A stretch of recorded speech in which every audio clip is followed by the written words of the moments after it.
On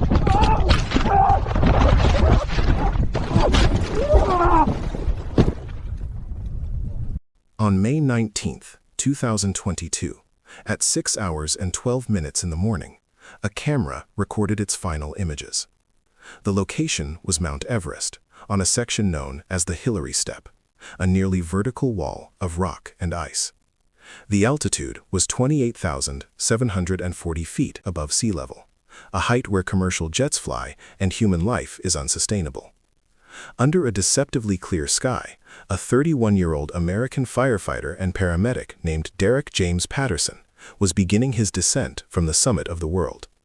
He was an experienced climber, part of a well-organized expedition, and surrounded by a team of elite guides. At that moment, he was living a dream he had worked toward for years.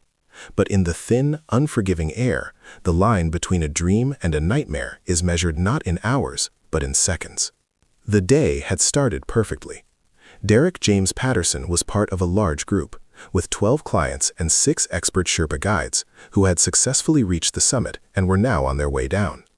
The temperature was a brutal 26 degrees Fahrenheit below zero, but the winds were manageable at around 25 miles per hour, relatively calm for that altitude. Visibility was excellent, stretching for miles across the vast Himalayan landscape. On paper, every element seemed to be under control, following a meticulously crafted plan. Before we uncover the moment everything changed, we'd love to know where you are watching from. Let us know in the comments. If you find these stories of survival and human decisions compelling, please leave a like and subscribe. Now, despite the clear skies, a hidden danger was present, not in the weather, but in a single, fleeting choice. The journey to that point had been a monumental undertaking for Derek James Patterson. He had invested $55,000, an amount raised by selling his truck and working hundreds of hours of overtime. He had endured 15 months of grueling physical training, pushing his body to its absolute limits. His success depended on a support team of 18 people, each one a specialist in their field. Years of preparation, thousands of dollars, and countless personal sacrifices had all funneled into this single expedition. Yet all of that effort, all of that expertise, would be undone by a decision that lasted only 8 seconds. To understand how a man so prepared could make such a critical error, we must go back to the beginning. We need to understand who Derek James Patterson was and what drove him to the highest point on Earth. Derek James Patterson was born on August 3, 1990, in Austin, Texas. He grew up in a working-class home where his father worked as an electrician and his mother taught at a local elementary school. As an adult, he settled in Phoenix, Arizona, building a life centered on service. He became a firefighter and paramedic at Station 15 of the Phoenix Fire Department, specializing in technical rescue, the dangerous work of pulling people from collapsed buildings and confined spaces. His annual salary was around $78,000, a modest income that required immense sacrifice to fund his passion for the mountains. He financed his expeditions not with wealth, but with relentless work, taking on hundreds of extra shifts and securing small sponsorships from local businesses who believed in his mission. He was a man defined by two worlds, the structured, protocol-driven life of a first responder and the wild, unpredictable freedom of the high peaks. In his personal life, Derek James Patterson was grounded and deeply committed. He was unmarried but shared a home with his girlfriend of 4 years, Jessica Riley, an emergency room nurse who understood the pressures of a life spent confronting crisis. They had no children but had spoken of starting a family after his return from Everest. He was the middle of 3 siblings and maintained a close bond with his parents, who watched his mountaineering pursuits with a familiar blend of awe and quiet fear. His personality held a quiet duality. At the fire station, he was known for his meticulous nature, a man who would triple-check every knot and piece of equipment. But on the mountain, another side emerged, a driven storyteller, determined to capture breathtaking footage for his growing online audience, sometimes pushing the boundaries of safety to frame the perfect shot. It was a conflict between the cautious rescuer and the ambitious creator. His love for the mountains began relatively late, at the age of 24, during a trip to Mount Whitney in California with a group of fellow firefighters. He had never slept in a tent before, never felt the biting cold of a pre-dawn alpine start. But as he watched the sunrise cast its first light across the jagged peaks of the Sierra Nevada, something inside him shifted. It was a profound sense of scale, a feeling of connection to something ancient and powerful. That single experience became an obsession. He returned to the mountains again and again, his ambition growing with each journey. What started as simple weekend hikes soon evolved into multi-day treks, then technical rock climbing, and finally the demanding world of high-altitude mountaineering. The mountains were no longer a hobby, they had become their calling. Over the next 7 years, Derek James Patterson built an impressive resume of climbing achievements, each one a stepping stone toward his ultimate goal. He summited Kilimanjaro in July of 2017, followed by Aconcagua in South America in January of 2019, where he first truly understood the debilitating power of oxygen-starved air. In June of 2021, he conquered Denali in Alaska, a brutal and technically demanding climb that he considered his final test before attempting Everest. He further honed his skills on Mount Elbrus in Russia and Mont Blanc in the Alps, mastering glacier travel and ice climbing. His preparation was not just physical, it was academic. He spent 15 months working with a high-altitude physiology expert in Arizona and dedicated entire weekends to practicing emergency scenarios on the ice walls of Colorado, ensuring his mind was as sharp as his body. But Derek's motivation for climbing Everest went far beyond personal achievement. It was a mission of remembrance. In 2020, his station partner and best friend, Marcus Rivera, was killed in a structural fire. Derek was on the scene, and the helplessness he felt that day haunted him. He made a solemn promise to Marcus's widow. He would carry her husband's firefighter badge, number 1881, to the highest point on Earth as a tribute. He documented his journey on his YouTube channel, Summit and Serve, which had grown to 280,000 subscribers. He publicly pledged that 100% of the money generated from his Everest videos would go into a trust fund for the education of Marcus's 2 young children. This purpose gave him an unbreakable resolve. He wasn't just climbing for himself. He was climbing for a fallen friend. Like many who operate in high-stakes environments, Derek James Patterson had his rituals. Before every major expedition, as he sat in his tent, he would listen to the same song on his headphones, Fix You by Coldplay, a tradition he started in the lonely days after Marcus's death. He also had a physical talisman, a small, red cord tied in a perfect figure-8 knot on his jacket zipper, the first knot Marcus had taught him at the Fire Academy. Tucked securely in an inner pocket over his heart, he carried the carefully laminated badge of his friend. Next to it was another heirloom, a small wrist altimeter that had belonged to his grandfather, a pilot in the Second World War. It served as a constant reminder of his grandfather's favorite warning, that complacency, not the enemy, is the true killer at altitude. To make this journey possible, the sacrifices were immense. He invested $55,000, a sum raised by selling his beloved truck and working over 400 hours of overtime in a single year. The physical preparation was a 15-month ordeal, with 6 days a week dedicated to grueling workouts, including sessions in a chamber that simulated the thin air of high altitudes. He put his life in Phoenix on hold, postponing wedding plans with Jessica, and using 3 years' worth of accumulated vacation time for the 2-month expedition. He had meticulously planned every detail, trained his body to its breaking point, and secured the best equipment money could buy. On paper, Derek James Patterson had done everything right. But he was heading to a place that does not read resumes or reward preparation, a place that only respects the laws of physics and the decisions made in a single moment. The day began at 2 hours and 47 minutes in the morning. Outside the thin nylon walls of the tent, the darkness was absolute, and the silence was broken only by the distant moan of wind over the high ridges. Inside, every movement was a conscious effort against the crushing cold. Derek James Patterson's fingers, stiff and numb, fumbled with the zipper of his sleeping bag. He went through his pre-climb checklist with the methodical precision of a firefighter preparing his gear for a 5-alarm blaze. He checked the pressure on his oxygen regulator, ensuring the flow was steady. He inspected the straps on his boots and the metal points of his crampons, searching for any sign of weakness. He forced down a high-energy gel, its synthetic sweetness coating his dry tongue. It was a routine he had practiced dozens of times, a small ritual of control in an environment defined by chaos. For a moment, he was just a man preparing for a long day at work. The teams departed from Camp 4 at precisely 9 o'clock the previous evening, a string of headlamps moving like a slow constellation against the mountain's dark mass. The conditions, by Everest standards, were nearly perfect. The temperature held at a brutal 32 degrees Fahrenheit below zero, but the wind was a manageable 12 miles per hour, a gentle breeze in a place known for its hurricane-force gusts. Visibility was crystal clear, allowing for breathtaking views of the star-filled sky. The plan, crafted by veteran guides, was built on conservative timelines. The 12 clients and 6 Sherpas would aim to reach the summit by 5 o'clock in the morning, allowing a 1-hour window for celebration and photographs before beginning their descent no later than 6 o'clock. This schedule provided a critical buffer, ensuring they would be well below the most dangerous sections before the afternoon sun could destabilize the ice, and before the jet stream had a chance to descend. As they ascended through the pre-dawn darkness, the team moved with a slow, deliberate rhythm known as the rest step. It was a meditative pace, designed to conserve every ounce of energy in the oxygen-starved air. But Derek James Patterson felt a surge of adrenaline that pushed against this disciplined slowness. He was strong, perhaps stronger than he had ever been, and he found himself occasionally inching ahead of his personal Sherpa, Mingma Tenzing. A few times he paused for a moment longer than the others, not to rest, but to adjust the small camera on his helmet, framing a shot of the moonlit peaks below. These were tiny deviations, lasting only seconds, but they were the first signs of a mind that was operating on two parallel tracks. One focused on the climb, and another focused on the story he was determined to tell. Each pause was a small, almost imperceptible break in the chain of concentration. But there was something else, a detail he had kept to himself.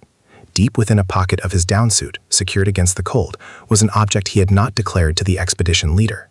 It was a small piece of personal equipment he considered essential to his mission of remembrance. This was not unusual in itself. Climbers often carry personal talismans.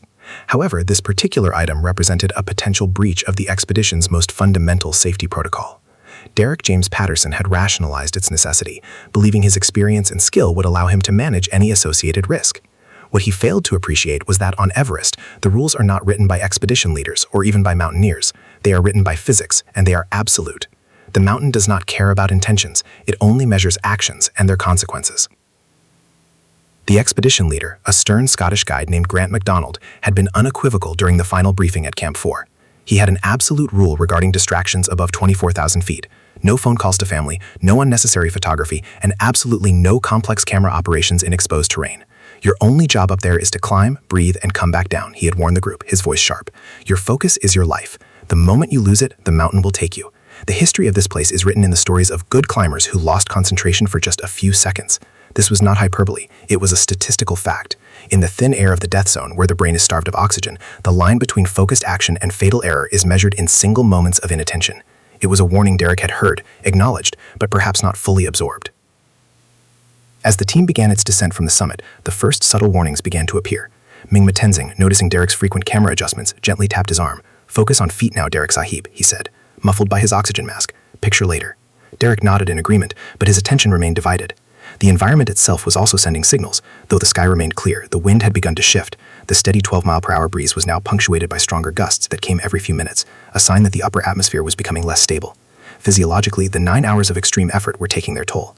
Derek's breathing was becoming more rapid, exceeding 20 breaths per minute, even with supplemental oxygen. This shallow, rapid breathing was a sign of increasing fatigue, a state that directly impairs complex decision-making and risk assessment. The group continued its slow, careful progress downward, a fragile line of humanity moving across the roof of the world. Below them, the terrain steepened dramatically, funneling them toward the day's final and most notorious challenge. It was a near-vertical wall of rock and ice that stood as the last major obstacle between them and the relative safety of the lower slopes. This was the Hillary Step. For decades, this 39-foot barrier had been the ultimate gatekeeper of Everest, a place where the margin for error shrinks to zero. It was a bottleneck where climbers were at their most exhausted and most vulnerable.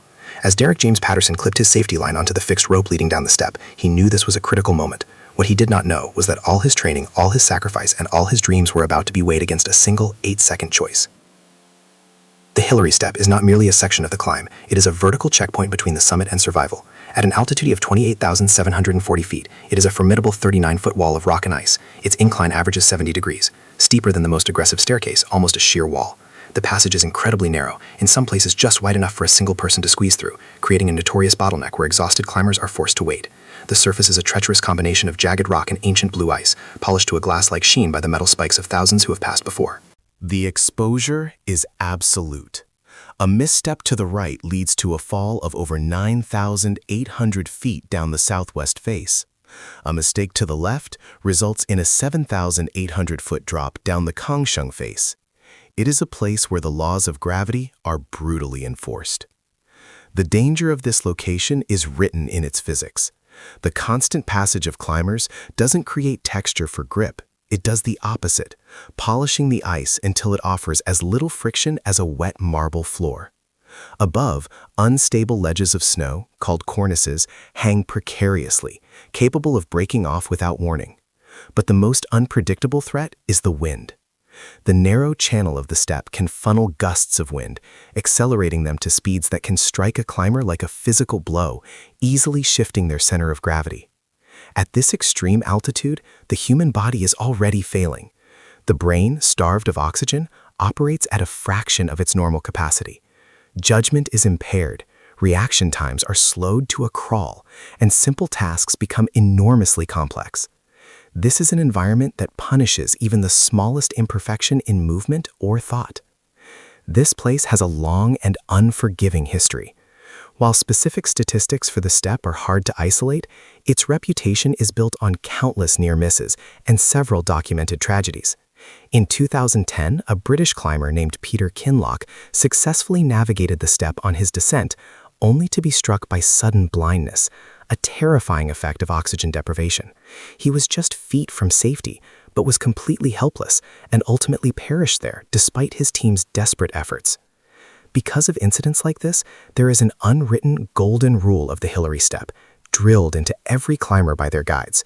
You always maintain 3 points of contact, and you never, under any circumstance, for any reason, let go of the fixed safety rope.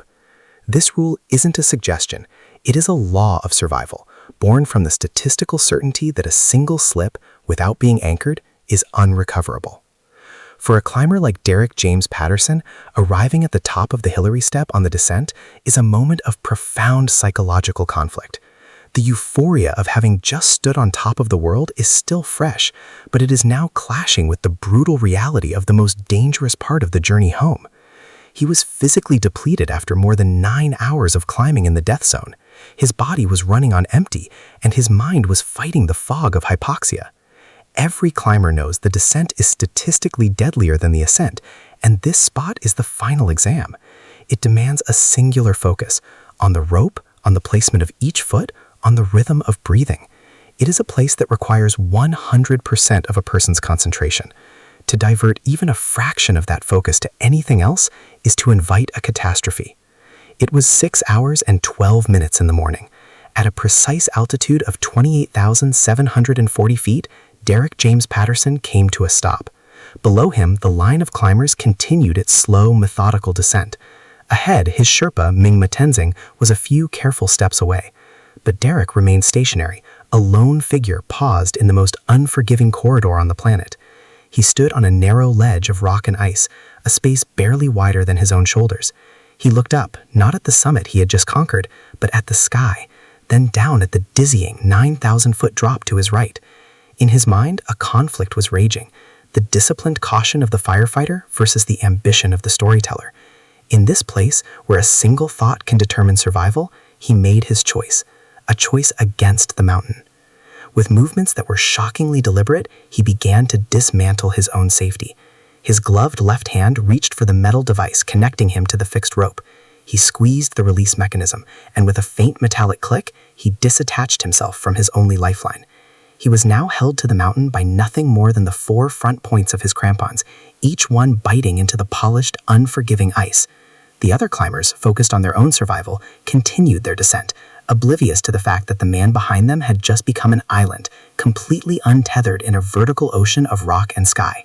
He was gambling 15 months of preparation, $55,000, and his entire future on the belief that his balance was perfect and the mountain would remain still for just a few moments longer.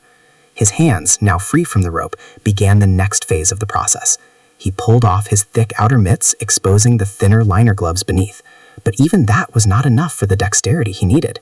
He then pulled off the liner gloves 1 finger at a time, and then his bare hands, the hands of a rescuer and a firefighter, met the raw air of the death zone.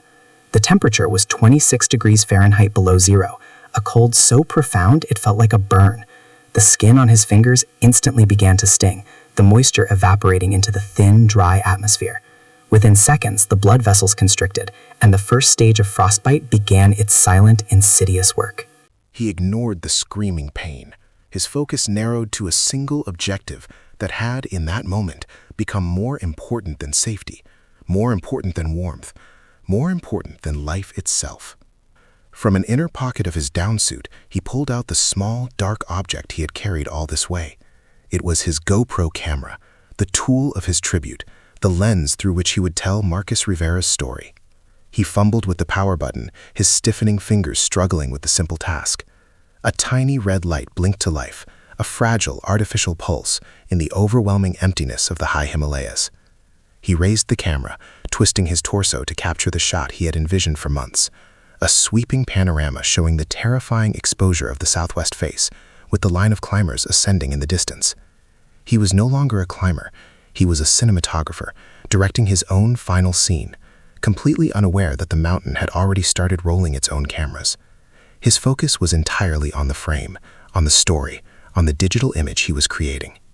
The entire action was a race against physics. 1 second. He adjusted the camera angle, pointing it down into the abyss. 2 seconds. His fingers, already turning a waxy white, struggled to find the record button. 3 seconds. The wind whispered around him, a low, constant hum. 4 seconds. He shifted his weight slightly, leaning out over the edge for a more dramatic composition. 5 seconds. A sudden sharp pain shot through his right hand as the cold began to penetrate the bone. 6 seconds. He had the shot. He knew it. A moment of triumph flickered in his oxygen-starved brain. 7 seconds. He began to reverse the motion, a sudden urgency telling him it was time to reconnect, to get his hands covered, to rejoin the living. 8 seconds. That was the total time he had allotted himself, but the mountain operated on a different clock. Just as he began to shift his weight back, it happened. A wind gust, traveling at 45 miles per hour, slammed into his left side.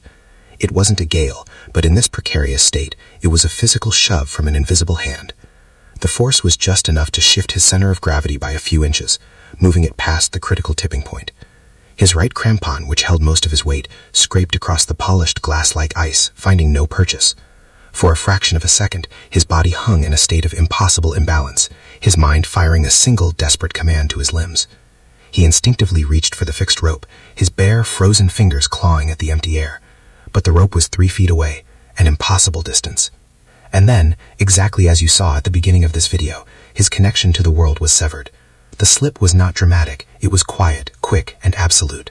His feet slid out from under him, and his body was thrown backward and to the right, over the edge of the narrow ledge.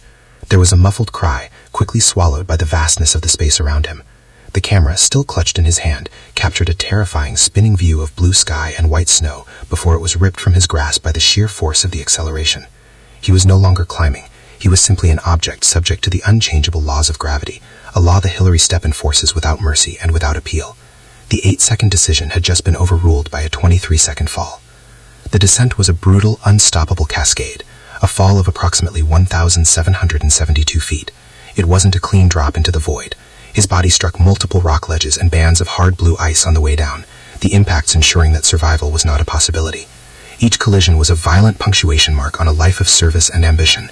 The 23 seconds it took for him to reach his final resting place was an eternity of violence, a stark and final contrast to the 8 seconds of calm deliberation that had preceded it. He came to rest on a deep snow platform on a hanging glacier, far below the route, forever becoming part of the mountain he had so desperately wanted to conquer and document. On the ledge above, the world continued on. The other climbers, hearing a faint noise, may have glanced back, but saw nothing but the empty space where a man had been standing moments before. The camera, which had fallen separately, landed in a soft patch of snow nearby. Its small red light continued to blink, faithfully recording. For the next 31 minutes, it captured a static, peaceful image of the deep blue Himalayan sky and the faint sound of the wind howling over the ridge.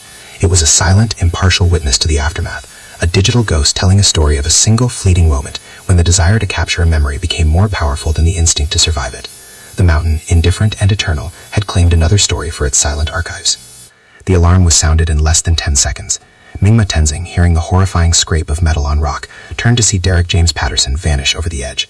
His voice over the radio was a desperate, breathless crackle of static and disbelief. But everyone on the frequency, from the expedition leader to the other guides, understood the brutal finality of the message. A fall from the Hillary step, down the sheer expanse of the southwest face, was not an accident to be rescued from. It was an irreversible event. Above 8,000 meters, there is no such thing as an emergency rescue. Helicopters cannot generate enough lift to fly in the thin air, and a technical descent down that vertical, unstable terrain would have been a suicide mission for any would-be rescuer.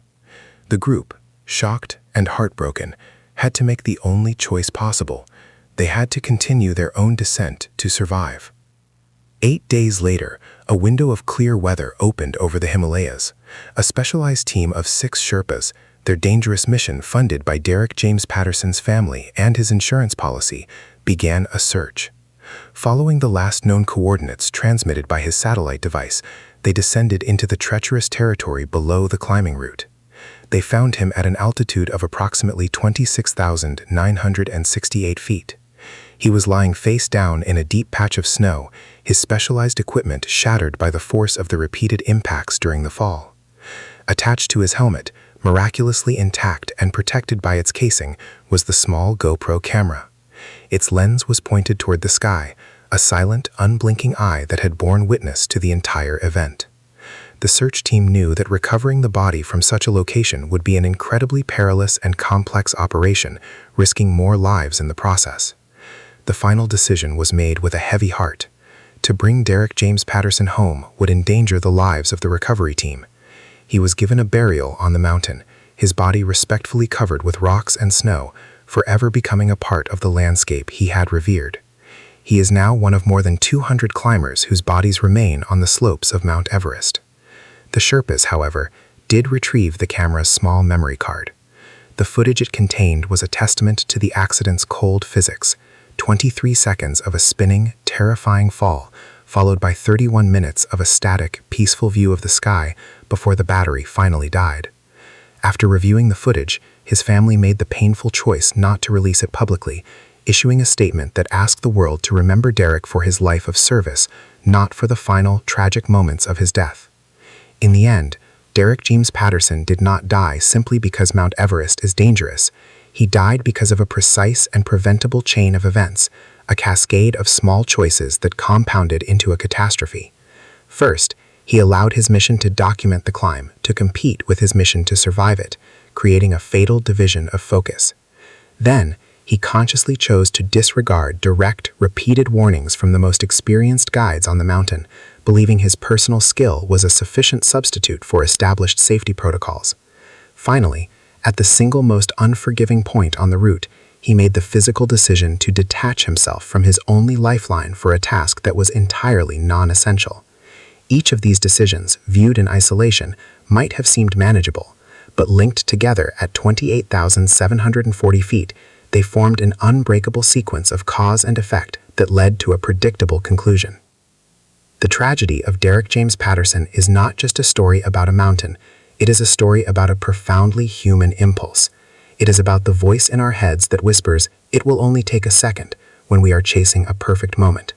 It is the quiet confidence that the rules, designed for others, might not fully apply to us, especially when we have invested so much to get where we are. It is the subtle pressure to perform for an audience, even when that audience is unseen, felt only through the unblinking lens of a camera. But the highest places on earth do not negotiate. They do not recognize noble causes or good intentions. They only respond to the laws of physics. There are no second takes. Derek James Patterson, 1990 to 2022, was a hero in his community and a man driven by a powerful purpose. His story and its hard-earned lessons will not be forgotten.